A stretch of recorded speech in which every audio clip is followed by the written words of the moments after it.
TC News. Seu resultado é nossa marca. Olá, olá, muito bom dia para você, ouvinte, espectador aqui da TC News, 7h31, tá começando mais uma edição do seu Esquenta do Mercado, o programa que ajuda o investidor que cedo madruga nesta segunda-feira, dia 10 de junho de 2023. Bora lá acordar este galinheiro, que vai ser o galinheiro que vai acordar a semana inteira. Afinal de contas, essa vai ser uma segunda-feira um pouco mais calma, digamos assim, porque não tem muitos eventos na agenda pra rolar no dia de hoje. Tem a China dormindo, aquele sono, e aí a gente tem, portanto, feriado na China, feriado também em Hong Kong, lá na Austrália, e por isso a gente não tem muitos movimentos lá na Ásia. Porém, isso não significa que aqui a gente não tem movimentações políticas em específico. A gente tem reunião de Magda Chambriard da Petrobras junto com o ministro da Fazenda Fernando Haddad e também com o presidente Luiz Inácio Lula da Silva, além de várias outras negociações e outros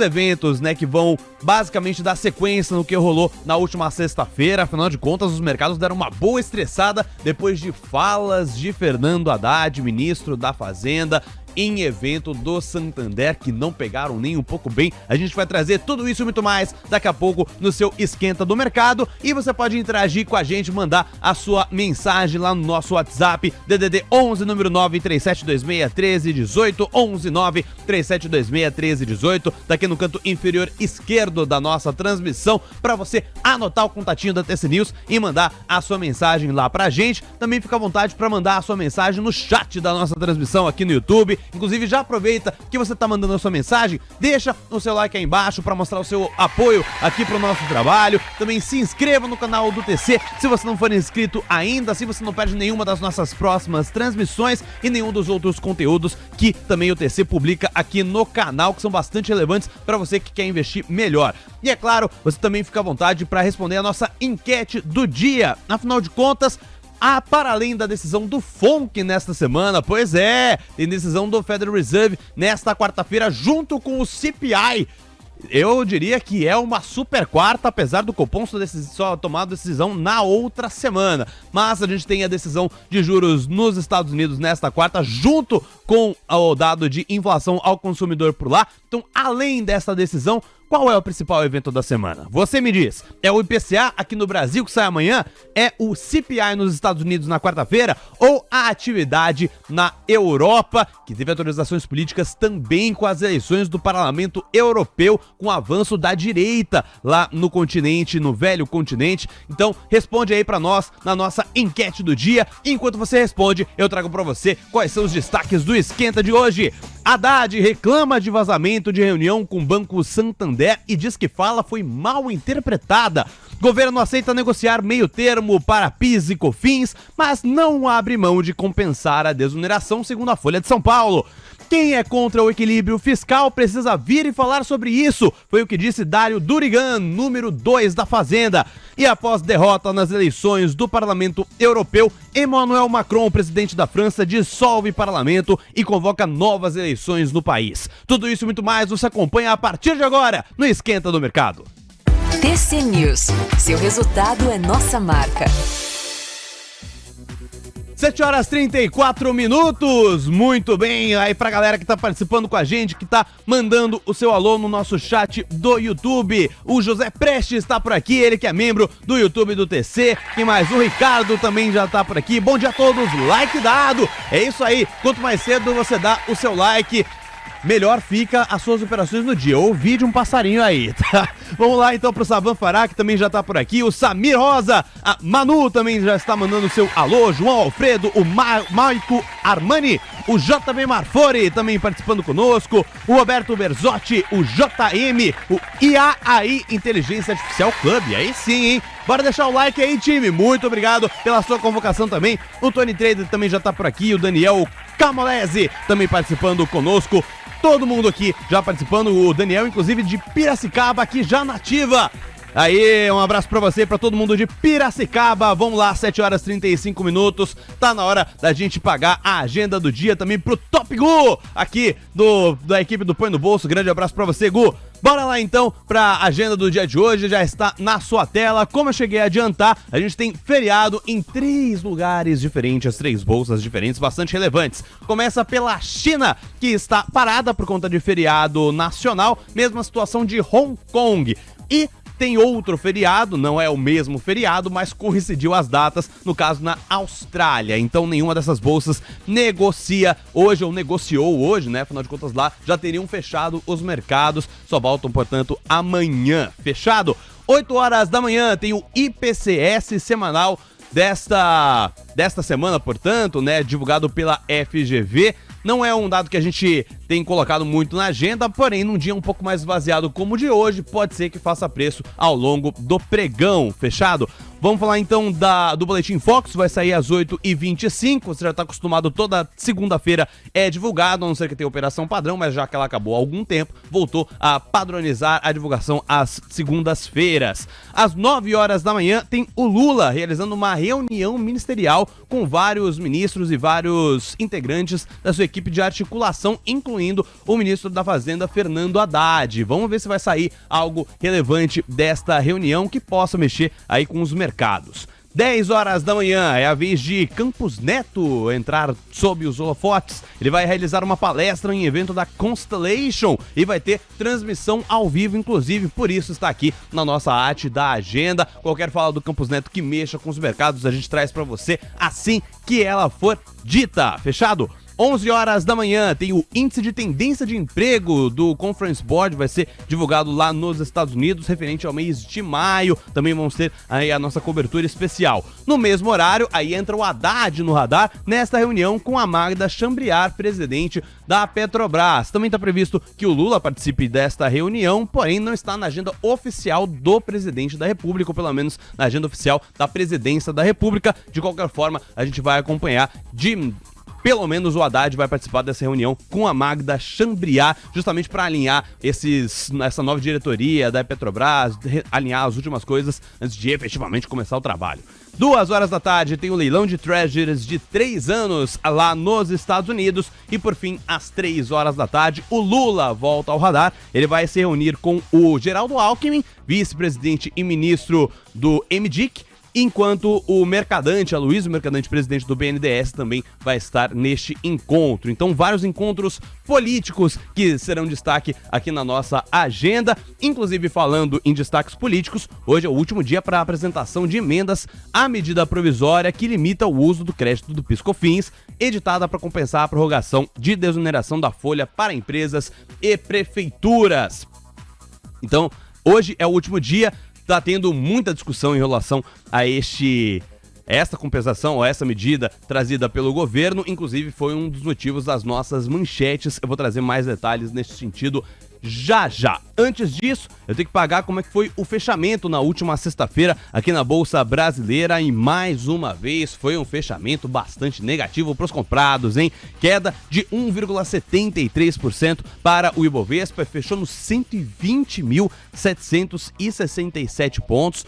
O dólar futuro, ou índice futuro, melhor dizendo, teve uma queda ainda maior de 2,05%, 120.575 pontos. Já estava caindo antes, né? Só que daí, com as falas do Haddad, piorou ainda mais a situação da Bolsa Brasileira. A gente vai detalhar mais sobre isso daqui a pouquinho. Eu vou trazer informação para vocês.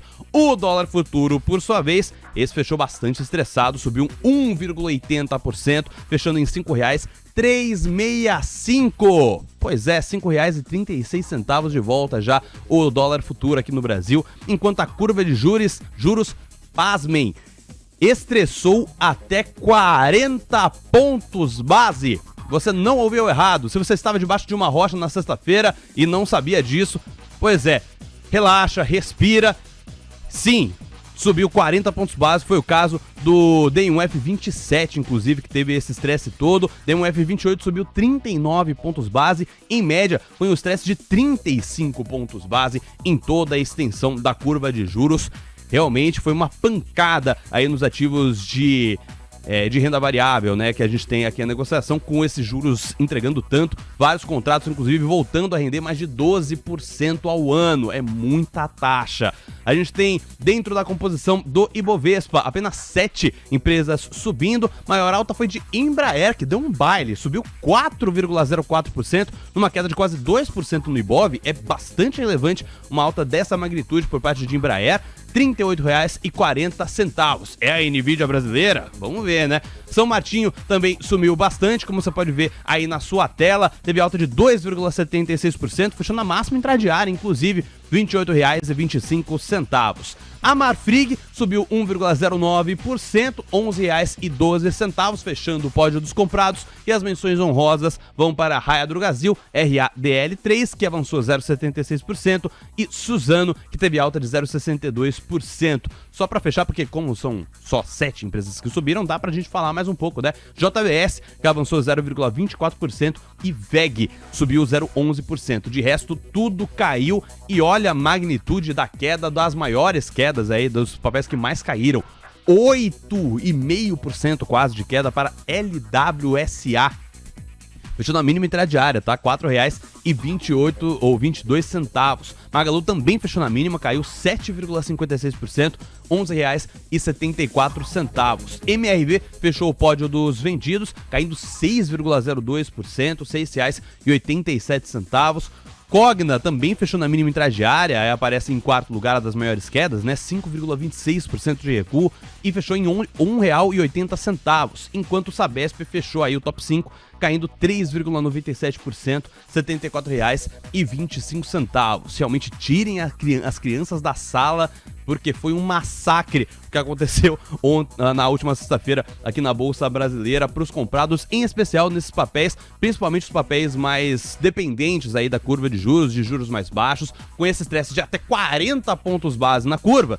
Aí realmente não tinha como fazer, com LWSA, né, setor de tecnologia, sofrendo bastante, e Magalu, que representa principalmente o varejo. As duas empresas sofreram bastante aí na última sexta-feira.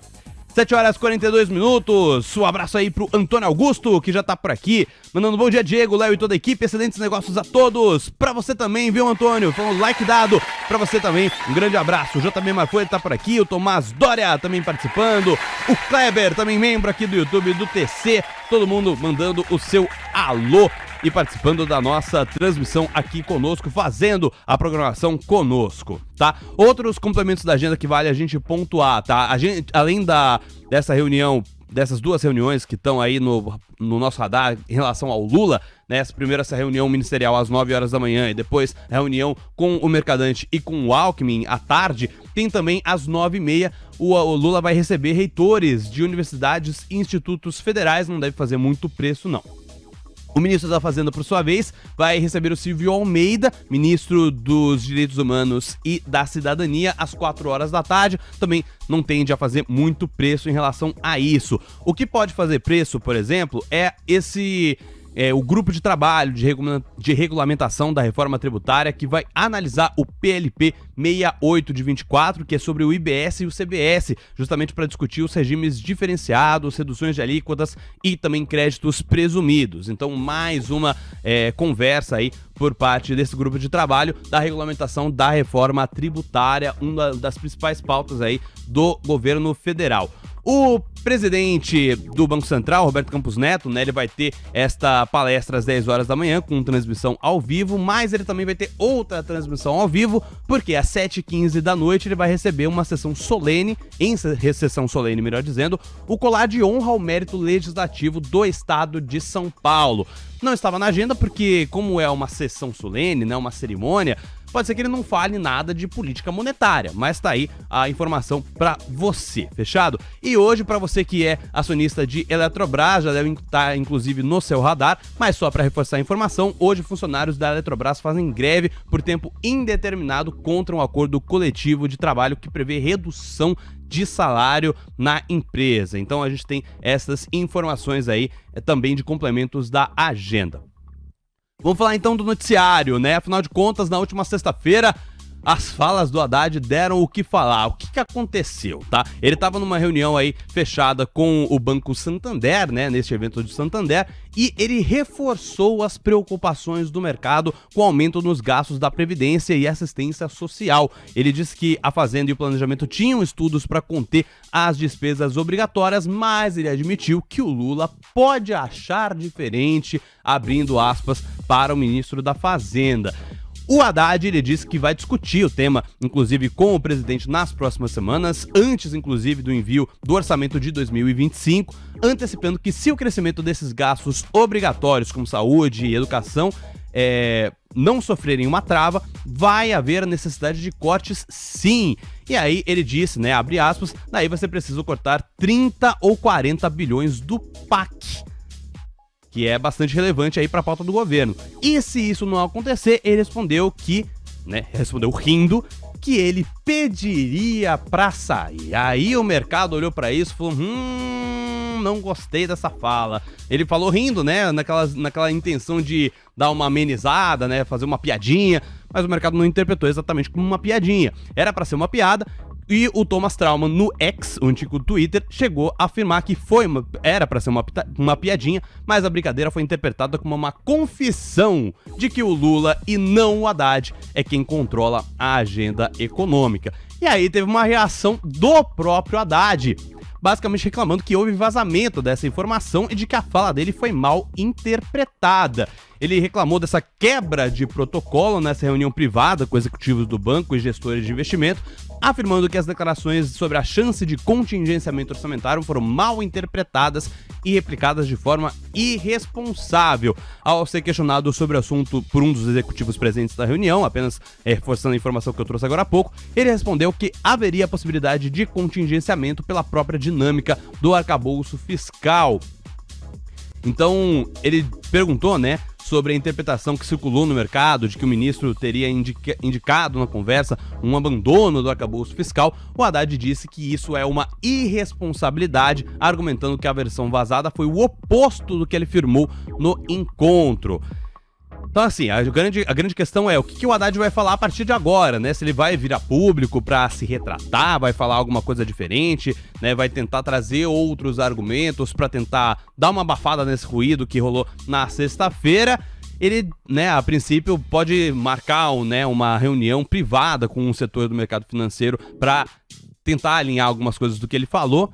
Vamos ver se isso efetivamente vai acontecer. Ele disse, não pode utilizar uma reunião fechada para depois vender para o mercado aquilo que não foi dito. Segundo a agenda de Haddad, ele se reuniu com o CEO do Santander Brasil, Mário Leão, e vários outros executivos do banco de gestoras de ativos, como Bradesco Asset, Itaú Asset, Ibiúna Investimentos e também a Verde Asset. O Haddad sugeriu que os jornalistas procurassem o CEO do Santander, frisando que foi muito grave o que aconteceu, e o Santander não respondeu imediatamente a um pedido de comentário da agência Reuters neste sentido. Então houve este vazamento da informação, o mercado não gostou nem um pouco, e aí a partir dessa informação vazada começou a piorar muito a situação. Inclusive a gente estava na redação aqui da TC News, né, vendo essa reação do mercado e justamente se questionando o que tinha acontecido, mas essa informação já estava circulando em grupos de WhatsApp, né, essa informação que é bastante relevante. O Haddad reclamando desse vazamento, né, falando que o mercado estava se antecipando a falas que foram mal interpretadas, mas a grande questão é que o mercado, né, e os executivos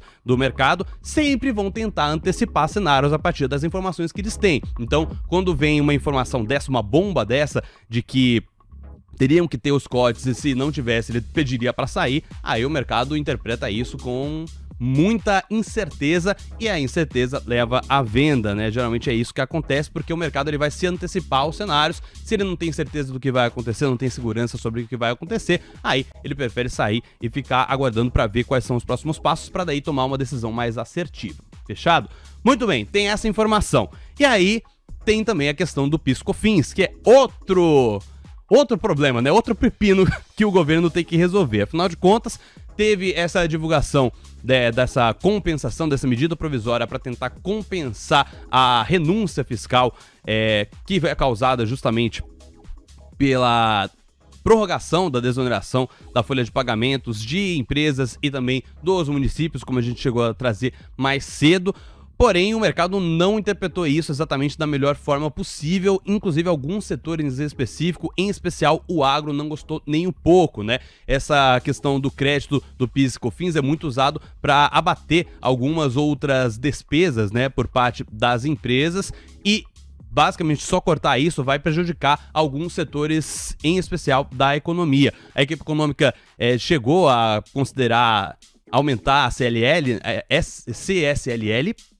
só que aí isso impactaria um setor em específico, que seria o dos bancos, e segundo os argumentos da Fazenda, eles queriam algo mais genérico, algo mais abrangente para não punir apenas um setor da economia, só que a economia como um todo parece que não gostou muito. E aí teve inclusive algumas falas do Dário Durigan nesse sentido. Vamos trazer a informação agora para você, uma informação da Folha de São Paulo. Afinal de contas, a equipe econômica considera factível negociar um meio termo para essa medida que restringe o uso de créditos de PIS e COFINS diante das resistências colocadas pelos setores e também pelo próprio Congresso Nacional, mas não pretende abrir mão de compensar a perda de receitas com a desoneração da folha de pagamentos. Isso significa que qualquer flexibilização na medida provisória encaminhada na última terça-feira vai precisar vir acompanhada de outra iniciativa que reponha o impacto perdido.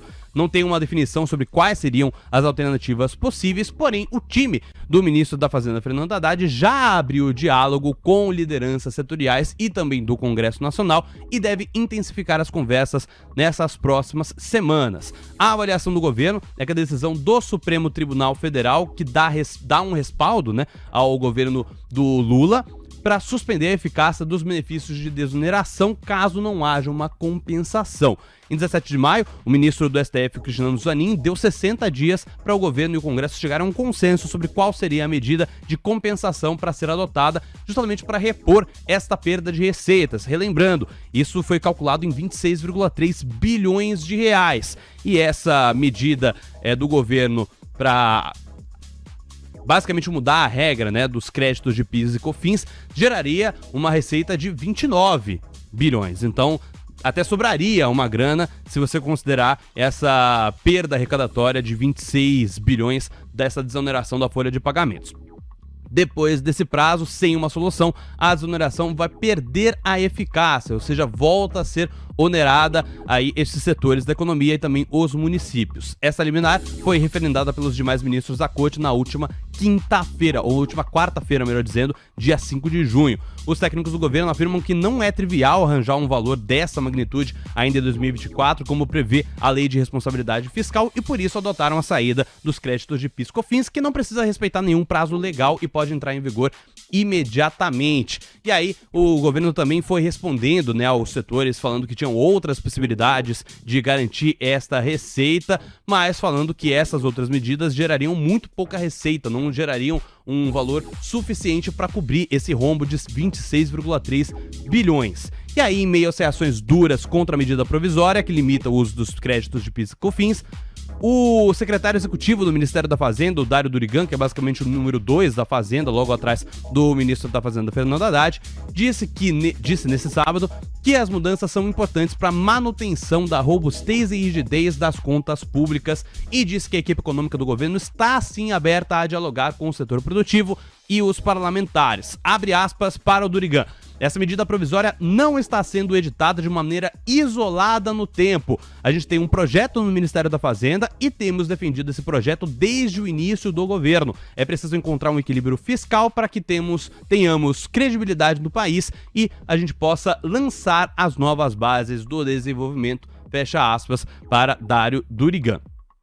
Ele participou de um painel O Futuro da Economia do Brasil, no evento realizado pelo Think Tank Esfera Brasil, no Guarujá, aqui em São Paulo, e também compuseram a mesa o presidente do Banco Central, Roberto Campos Neto, ele estava nesse evento, o presidente do Banco Nacional de Desenvolvimento Econômico e Social, BNDES, o Aloysio Mercadante, também o presidente do PTG Pactual, o presidente do Conselho de ADM do PTG Pactual, André Esteves, além de outros executivos. Durante esse encontro, o Durigan, inclusive, destacou medidas tomadas até o momento pela equipe econômica do governo Lula e reforçou o compromisso da atual administração com o compromisso fiscal em meio a um movimento de reversão de expectativas no mercado financeiro. Afinal de contas, esse foi um dos pontos, inclusive, que o Roberto Campos Neto trouxe na última sexta-feira. A gente tem, portanto, o Campos Neto falando que o último IPCA, falando do último índice de inflação, o índice de inflação oficial aqui do Brasil, veio melhor que o esperado, inclusive de forma qualitativa, em que a inflação corrente está em linha com o esperado, mas ele disse que a desancoragem das expectativas é atípica e, segundo ele, independente da causa, o Banco Central precisa comunicar que vai combater as projeções desancoradas. Inclusive, ele chegou a falar que fazer política monetária a partir da inflação corrente seria como dirigir só olhando pro retrovisor, não olhando para frente. Ele diz que tem que olhar para o futuro, afinal de contas, o prazo relevante, usado pelo Banco Central de 12 a 18 meses para poder definir a sua política monetária. O mercado estava cada vez mais fechado com a aposta de que depois do racha da última reunião do Copom, o comitê vai encerrar o ciclo de queda da Selic na reunião desta semana que vem, que vai rolar, Essa semana vai ser o FONC, semana que vem vai ser o Copom, que vai decidir sobre a Selic e deve manter a taxa básica de juro por placar unânime, justamente para tentar reancorar as expectativas do mercado e basicamente confirmar que não há exatamente um racha dentro do comitê. Afinal de contas, a ata do Copom chegou a dar uma diminuída, digamos assim, nessas incertezas, mas não foram todos do mercado que compraram esta explicação ou essa questão mais técnica que foi apresentada na ata. Muita gente concordou que era uma questão mais técnica mesmo, que não tinha questão política envolvida, mas teve alguns agentes do mercado que ainda não compraram essa ideia, tá? Cobrado em evento no Litoral Paulista, no sábado, pelo empresário Rubens Menin sobre os juros altos, o Campos Neto, inclusive, disse que o Banco Central não tem nada a ver com as taxas longas que estão associadas à credibilidade do governo. Então também teve essas falas por parte do Campos Neto.